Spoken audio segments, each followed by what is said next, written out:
बिस्मिल्लाहिर्रहमानिर्रहीम। अस्सलाम वालेकुम। मैं हूँ सैयदा सुंदस रहमान। आज मैं आपसे जिस टॉपिक पर बात करूँगी वह हमारे सोसाइटी का, हमारे माशरे का एक बहुत ही बड़ा और एक अहम मसला है, और वो है शायनेस या फिर शर्मीलापन। अब डिस्कस हम ये करेंगे कि हमारे अंदर ये शायनेस आती कहाँ से है, ये पैदा कैसे हो जाती है, और मतलब ये हमारे अंदर ये क्या फीलिंग्स होती है कि हम शर्मा जाते हैं या फिर हम घबरा जाते हैं। What is shyness? मुझे ये लगता है कि कहीं ना कहीं हमारे अंदर जो शाइनेस ये आती है, तो ये एक शर्मीलापन तो होता है, लेकिन कहीं ना कहीं ये डर और एक खौफ का नाम है। जैसा कि मैंने आपको बताया कि शाइनेस या शर्मीलापन का दूसरा नाम एक डर या खौफ है। हमारे दिल में ये डर होता है कि मैं ये बात करूँगा तो लोग मुझे क्या कहेंगे, या अगर मैं ये बात कहूँगा तो लोग ऐसा तो नहीं कि मेरी बात को रिजेक्ट कर देंगे, लोगों का क्या नेगेटिव रिएक्शन आएगा। तो ये सारी बातें होती हैं जो हमारे अंदर एक शर्मीलापन का या शाइनेस का बायस बनती है। हम सबके अंदर कहीं ना कहीं शर्मीलापन मौजूद होता है। बहुत से लोग ऐसे होते हैं जो ज़्यादा गैदरिंग में बैठकर बात नहीं कर सकते, मतलब ज़्यादा लोग होते हैं तो उनमें बैठकर बात करने में उनको महसूस होता है कि कोई उनकी बात को नहीं सुनेगा।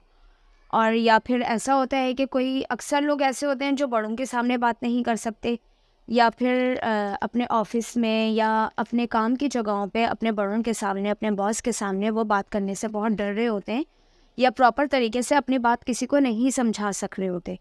तो ये एक शर्मीलापन ही होता है, या एक दूसरी वर्डिंग में आप कह लें कि ये एक डर या खौफ होता है। हम अपनी सराउंडिंग में भी देखते हैं कि बहुत सारी लड़कियां ऐसी होती हैं जो बात नहीं कर सकती, मतलब लड़कों से बात करते हुए काफ़ी शाय हो जाती हैं, या लड़के होते हैं वो लड़कियों से बात नहीं कर पा रहे होते हैं। तो लेकिन कभी आपने ये सोचा है कि ये बाय बर्थ नहीं होता, लेकिन मतलब कि ये हम वक्त के साथ साथ इसको हम सीख रहे होते हैं। मतलब हमारे अंदर जो एक शर्मीलापन है वक्त के साथ साथ आ रहा होता है।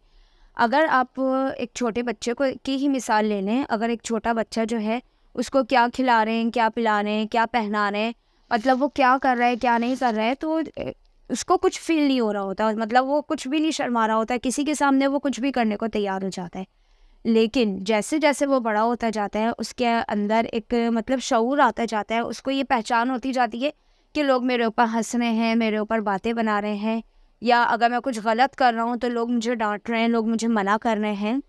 आमतौर पर बच्चे को दो ही माहौल मिलते हैं, या तो वो कॉन्फिडेंस होता है या फिर वो शाय हो जाता है। और ये सब कुछ कैसे आता है, मैं आपको बिल्कुल एक छोटी सी मिसाल देती हूँ कि अक्सर पेरेंट्स की या अक्सर बड़ों की आदत होती है कि इतनी सी कोई बात होगी उस पर इतना सारा वो बच्चों को सुनाने के लिए बैठे हुए होंगे, या फिर वो हर बात पे मतलब रोक टोक करेंगे उनको। मतलब आपने खुद भी देखा होगा अपने सराउंडिंग में, क्या ऐसे लोग होते हैं जो ज़रा सी बात पे इतना लंबा लेक्चर बच्चे को सुना रहे होते हैं। भाई वो बच्चा है, वो आपका इतना लंबा लेक्चर वो क्यों सुनेगा? वो कोई कॉलेज या यूनिवर्सिटी लेवल का नहीं है कि वो आपके लेक्चर को एक्सेप्ट करेगा, उससे कुछ सीखेगा। उसको सिर्फ इतनी बात बताएं जितनी वो एक्सेप्ट कर सकता है। मतलब उसको इतने लंबा चौड़ा सुनाने से क्या होगा कि उसके अंदर एक डर पैदा हो जाएगा, एक खौफ पैदा हो जाएगा, और वो इसी तरह पे वो वक्त के साथ साथ अपना कॉन्फिडेंस लेवल जो है वो पूरा लूज़ कर देगा। अब तो जो होना था वो हो गया, लेकिन अब ये सोचना है कि भाई अपने अंदर के हम शर्मीलेपन को कैसे ख़त्म करें। मतलब ये एक चीज़ है जो आपके अंदर आ गई है, उसको आपको कैसे ख़त्म करना है।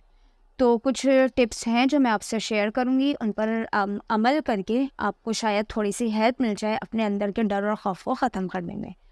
नंबर वन ये है कि आप कभी किसी को ये ना बताएं कि आप शर्मा रहे हैं, या आप घबरा रहे हैं, या आपसे मतलब आपसे बात नहीं हो रही, आप बात करते हुए बहुत मतलब टेंशन में आ रहे हैं किसी से बात करते हुए। आप किसी पर भी ये अपनी ये वीकनेस जो है किसी पर जाहिर ना करें। नंबर 2 है, खुद को दूसरों के सामने बिल्कुल भी कमतर ना समझें। ये ना सोचें उसने तो भाई बहुत अच्छे कपड़े पहने हुए हैं, मैं तो पता नहीं कैसा लग रहा हूँगा इन कपड़ों में। या ये ना सोचें उसके बाल बहुत अच्छे हैं तो मेरे बाल तो इतने छोटे हैं, या मैं तो गंजा ही हो गया हूँ। मतलब ये सारी चीज़ें जो हैं ये आपके अंदर जो है कॉन्फिडेंस लेवल को ख़त्म करती है।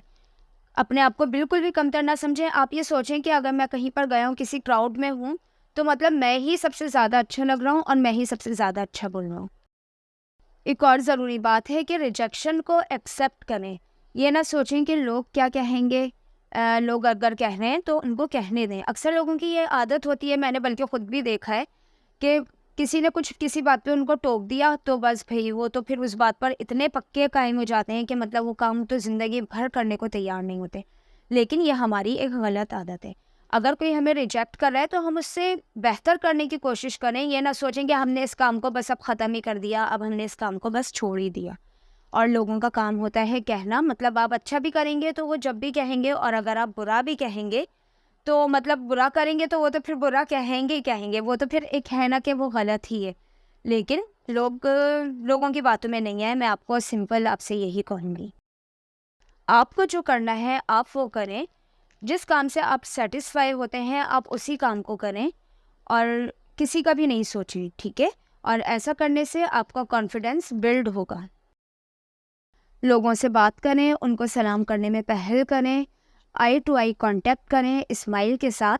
और ये ना सोचें कि वो मुझे सलाम नहीं कर रहा तो भाई मैं सलाम क्यों करूं, बल्कि सलाम करना तो ये हमारी सुन्नत है, मतलब हुज़ूर सल्लल्लाहु अलैहि वसल्लम की सुन्नत है। हमारे नबी भी सलाम करने में पहल करते थे।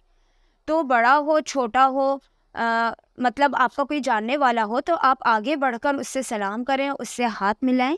ये सब कुछ करने से भी आपका कॉन्फिडेंस लेवल बिल्ड होगा। मुझे उम्मीद है कि आपने मेरी इस वीडियो को लाइक किया होगा।